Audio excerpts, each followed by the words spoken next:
আসসালামু আলাইকুম প্রিয় বন্ধুরা। কিছুদিন যাবৎ ফেসবুক টিকটকে দেখতেছি যে বাংলাদেশে যে বন্যা হয়েছে, চট্টগ্রাম, ফেনী, জামালপুর আরও অনেক অনেক ডিস্ট্রিক্ট আছে যে বন্যা হয়ে ঘরবাড়ি তলিয়ে গেছে।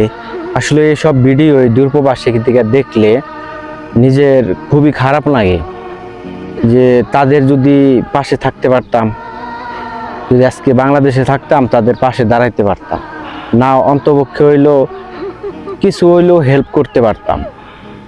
মানে এগুলা ভিডিও আসলে দেখলে খুবই খারাপ লাগে। যে মানবিক কাজ যারা করেন তাদের দৃষ্টি আকর্ষণে বলছি, তাদের পাশে একটু দাঁড়াবেন।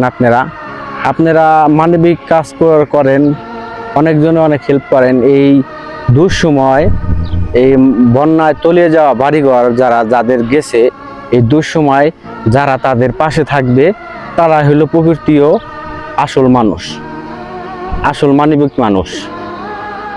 এখন এই দুঃসময় তাদের প্রচুর হেল্পের দরকার। আরও আইন শৃঙ্খলা বাহিনীকেও দৃষ্টি আকর্ষণ করছি, যাদের বাড়িঘর তলিয়ে গেছে তাদের সেফ একটা জায়গার মধ্যে রাখার জন্য মানে রাখার জন্য আর কি করছি, যে তারা যেন, যাদের বাড়িঘর তলিয়ে গেছে তারা যেন সেফলিভাবে একটা জায়গায় থাকতে পারে। তো যারা মানবিক কাজ করেন তারার পাশে দাঁড়াবেন, তারাও চেষ্টা করবেন যে যাদের বাড়িঘর তলিয়ে গেছে তাদের যেন একটা আশ্রয়ের ব্যবস্থা করা হয়। এইটাই আর কি। আইন শৃঙ্খলা বাহিনীকেও দৃষ্টি আকর্ষণ করে আবারও বলছি আমি যে তাদের একটা আশ্রয়ের ব্যবস্থা করে দেন।